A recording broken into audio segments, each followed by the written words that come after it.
Hi guys, hope everyone's well and welcome back to the Improvement Podcast. In this episode, I'm going to touch on what actually causes muscle growth. And the reason being is if we know exactly what causes muscle growth, if we know exactly how to stimulate our body to basically adapt and grow new muscle tissue, we can make sure our actions are in line with it. And we make the correct gym decisions. Because if, let's say, we are maybe performing something that could be a waste of time or that we could think maybe potentially contributes towards muscle growth when it doesn't, then we could be wasting our resources. And by resources, I mean our potential energy, accumulating fatigue unnecessarily, which could maybe impact our performance on movements and habits that are actually going to contribute towards muscle growth. It's going to be a waste of our time as well, and you probably won't make as much progress as a result of that. And in terms of what does drive muscle growth, there seems to be three main factors at the moment that we know contributes towards muscle growth, and that is mechanical tension, muscle damage, and metabolic stress. And I'll dive into what each are and why each are valuable to be aware of and have the knowledge about. First one I'm going to touch on is mechanical tension. So mechanical tension is basically the bone-to-bone pull of a muscle. And what I mean by that is a muscle, how much force a muscle is producing from pulling one joint to the other, if that makes sense. And the reason I say bone to bone is because it's not just the amount of weight lifted. When we think about what our muscles do, is they join onto different tendons, ligaments, and then joints, so that when they contract, they move joints. So as a result, it's not just the amount of weight lifted, because we could, let's say, lift more weight but have less bone to bone pull from a certain muscle. And what I mean by that is we could, let's say, lift more weight on a movement that is supposed to use our chest, but because our execution might not be as good, or because of our range of motion, or whatever, we could maybe have actually less bone to bone pull. That internally, your chest could be producing less force, and there might not be as much tension going through it if, let's say, you aren't performing the movements correctly or your form's not the best. And a good example is if, let's say, someone bench presses with a standard grip, or someone else does it with extremely large arch and a narrow grip, then the person with like extremely large arch and a narrow grip will probably not bias their chest as much. They'll probably bias more shoulders, triceps, and as well as that, due to have an extremely big arch, they probably won't be using their chest as much, because your chest won't potentially might not go through as large a range of motion. So there you can see someone's lifting more, but just because they're lifting more doesn't mean there's more force through the chest, doesn't mean there's not as much bone to bone pull going throughout the pec. So that's why it's good to think about what's happening internally. So this shows basically why standardized form is valuable, and it's not just about lifting load and lifting a lot of it, because you could, let's say, lift more, but that might mean there's not as much going on internally for the target muscle. So it's important to have that awareness, and that's basically why as well weight isn't the only mean or the only way to progress movements, because you could, let's say, perform a chest. We'll just stick to chest training. It's a good example. You could perform, let's say, a chest press, and you could go deeper the next week and take your chest for a larger range of motion. That's going to be more mechanical tension experienced by the chest, because you're doing maybe the same amount of reps with the same weight, but for a larger range of motion, which means greater stretch on the chest, more overall tension throughout a large range of motion. And as well as that, obviously, if, let's say, you improve your execution so that your chest is more likely to do the work, then that's more mechanical tension placed upon your chest, which is going to be progress. If, let's say, you keep your chest proud and you don't allow your shoulders to come forward, your chest will be doing more of that work. So that shows you it's not just about, let's say, moving weight and just getting it to A to B. And remember this, like when you're logging your lifts, are you actually progressing your lifts, or are you just progressing load and making your form worse? Because if so, that is counterproductive. You're probably more likely to get injured. You might not even have a greater internal stimulus on that target muscle, so it might actually be detrimental. And it's hard when you're like, if you really focus on logging your lifts and progressing the logbook like I do, and you take a lot of, let's say, pride and enjoyment in that, and that's your goal when you step in the gym and you're really orientated around that, which I recommend you would be or should be. The downside to that is it gives you a sense of pressure, and you sometimes just get carried away and excited and want to progress, so that you end up, let's say, making execution a bit shallower. You don't quite go as deep. You might not control it as much on the way down. You might put yourself in a more advantageous position to move the weight, and you're not actually thinking, right, how can I simulate this muscle as best as possible? You're thinking, right, I want to get from 1 plate to 2 plates on this exercise, or I want to get this amount of reps on it. We're not thinking, how do we actually challenge the muscle maximally sometimes, which can maybe hold us back. So yeah, when it comes to mechanical tension, that's the main driver, that's the main cause of muscle growth, and it's basically the amount of tension you're putting on a muscle, not how much weight you've got on the bar, how much weight you've got on a target muscle, how much tension a muscle is producing. We want to increase mechanical tension. That's what we should really progress over time, not just the amount of weight we're lifting, if that makes sense. And next up, I'm going to touch on muscle damage. So muscle damage is basically when you experience soreness or DOMS. This is what muscle damage is. It's basically when we lift weights, especially through, let's say, the eccentric portion of the lift, which is the way down, and on movements that are also heavy in the stretch position. That's basically when we occur muscle damage, when we experience most muscle damage. And it has shown to potentially cause muscle growth and contribute towards that. However, the tricky thing is it's hard to get muscle damage without mechanical tension. So how are we supposed to know that muscle damage does contribute towards muscle growth? And what I mean by that is, like, you can't experience muscle damage without lifting weight, if that makes sense. So you can't really find out without lifting the weight and experiencing mechanical tension. So it makes it quite hard to actually realize, do we actually grow off, or does muscle damage cause muscle growth, or is it just a byproduct of mechanical tension and something that we don't really want but is there?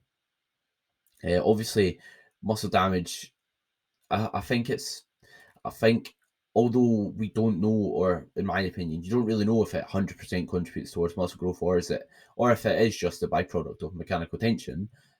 But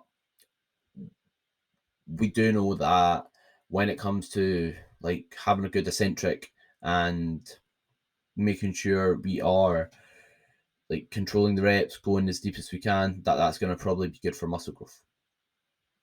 And what I mean by that is, like, although we don't know if muscle damage does cause muscle growth, and we know, let's say, when we occur muscle damage, it's when we're controlling the eccentric portion a bit more.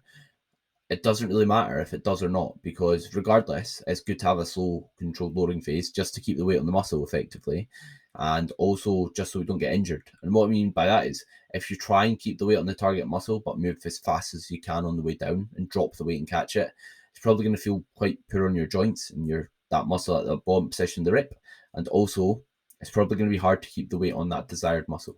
So it doesn't really influence our gym decisions a ton, in my opinion. There is some data coming out saying that lengthened partials can be just as effective, if not more effective, for muscle growth. And something that's interesting about this is, if we get most muscle damage when we're training in a lengthened position, then that could potentially be something to it. Meaning that could potentially be why, or that could indicate muscle damage is valuable. On the flip side, if, let's say, lengthened partials, what I mean by lengthened partials is just like not going right the way up to the top on, let's say, a bench press, or let's say not going right the way up on a lat, not going right the way down on, let's say, a back exercise, not all the way up so that your elbow's in line with your body, so that we're spending most of the time in the stretch position. It means we can handle more load and also get a greater stretch. So is it the fact that we experience muscle damage when we do that, or like, could it be because of muscle damage, or is it just a case of because we thought muscle damage does cause muscle growth because it also occurs in that lengthened position where we happen to build muscle better? So you don't really know but it doesn't really influence your gym decisions a ton, because either way you're going to have a controlled loading phase, or in my opinion you should, and either way you're going to be lifting a lot of weight and experiencing mechanical tension. And we build muscle best in that middle and lengthened position, where we also experience muscle damage. So that could be coincidental, or it could indicate something regarding muscle damage, or it could be that muscle damage indicates, or it could just be that that's where we experience muscle damage, so that causes muscle growth. We don't really know. Sorry if I went a bit of a tangent there. But next up, we've got metabolic stress. So metabolic stress is when metabolites are accumulated intramuscularly. And what metabolites are is just basically like when we experience the pump. So when you feel like your muscles are full of blood, they feel nice and full and big, your skin maybe feels tight around that desired muscle, that's when we accumulate blood intramuscularly. And what this basically does is it stops oxygenated blood getting into the muscle. So blood that we basically want to get oxygen to the muscle to help us perform, and to help us basically get more reps on an exercise. And if we can't get oxygenated blood to the muscle, we will start producing metabolites. And these are things like lactate. You probably heard of like lactic acid, for example. So yeah, this is what basically happens, and it's potentially shown that this causes an anabolic signaling effect. Basically, it's productive towards muscle growth. It can cause muscle growth when you get a pump, when you get lactic acid and other metabolites build up in a muscle. When a muscle's full of blood, that can be productive in regards to helping you build muscle. And what does this basically tell us? Something I think is very important is when you're, let's say, giving information, or when I'm giving information, or when you're trying to, let's say, better your own knowledge, is how does this actually affect your gym decisions? When you learn something, is it actually going to help you like be a, let's say, better coach, or be a better, or just be able to build muscle more effectively in your case, or improve your body composition more effectively? Because if not, then it's not really that valuable. If you care about it for, let's say, just your own knowledge and self-development, and you enjoy learning, then that's a different story. But we want to be able to kind of link things back to how it impacts our gym decisions, and be able to not only understand the information, but be able to kind of implement the information in a practical sense, so that we get the most out of our progress. But yeah, what this basically tells us, if getting plenty of blood to a muscle, experiencing a pump, does for muscle growth, is if it does contribute towards muscle growth, then it means there's maybe a place for doing high rep sets, for doing maybe supersets and drop sets, because that's the time where we basically accumulate the most blood. So things like doing, instead of just like 8 to 10 sets, or let's say doing 5 to 9 reps on each set, doing things like a 12 to 15 set, or maybe 15 to 20. You could even go a bit above that, or doing maybe rest pause sets where you're doing a lot of reps in a short period of time, or doing movements that, let's say, or doing drop sets on movements where you drop the weight once you reach failure and do a set to failure again. Doesn't have to be to failure, but that's typically how I do it. Or doing supersets where you do one exercise straight into the other. This is basically tells us that this could be beneficial for muscle growth, that there's a place for doing those. Personally, I do pretty much all of them except supersets, because the main driver again is muscle growth, is mechanical tension, the amount of tension we can get on a muscle. And if we're doing another exercise after another in a fatigued state, then unless that's the only way we can fit in and we can recover from it, then I'd rather do it separately. Because when we do, let's say, exercises separately, performance will be higher, loading will be higher, and mechanical tension, or in other words, loading on a muscle, is going to be the main driver that's going to cause muscle growth best. But yeah, like typically I'll try and do some sort of high rep sets somewhere in my program for myself and for some of my clients. And it doesn't have to be like a ridiculously high amount of reps, because if, let's say, you're doing a movement, you're pausing it at the bottom, you're doing a slow loading phase, then the amount of time you're under that weight, let's say on a leg press, is going to be quite a long time, which is going to be enough to accumulate lactic acid to get some metabolite accumulation and experience metabolic stress, and therefore drive muscle growth. And another benefit of potentially having things that provide metabolic stress or blood to a muscle, we'll just say that help give you a pump from now on, for the purpose of this podcast. The experiencing, or the benefit of like experiencing a pump as well, is when we get a pump, nutrients are being delivered to that target muscle, and that can potentially speed up recovery, getting a pump as a result of that. So when we think about recovery modalities, like I touched on in a previous episode about them, they all have different things in common, or they all have the same things in common. It's like when we want to recover, we want to basically promote blood flow to the target muscle to deliver nutrients to it, to help it recover and to get rid of waste products, which is why things like a sauna and Epsom salt baths and massage therapy work, and just general light, non-strenuous movement like going a walk can help you recover. So things like that, that's basically why. There's nothing super magical about it, it just promotes blood flow.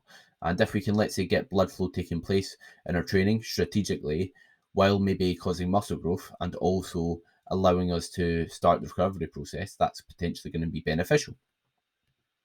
And in terms of like how all these influences our gym decisions, what it basically means is we should prioritize mechanical tension. We should prioritize loading on that target muscle more than anything. And again, muscle damage could potentially contribute towards muscle growth, but we don't really know because we can't separate muscle growth and mechanical tension.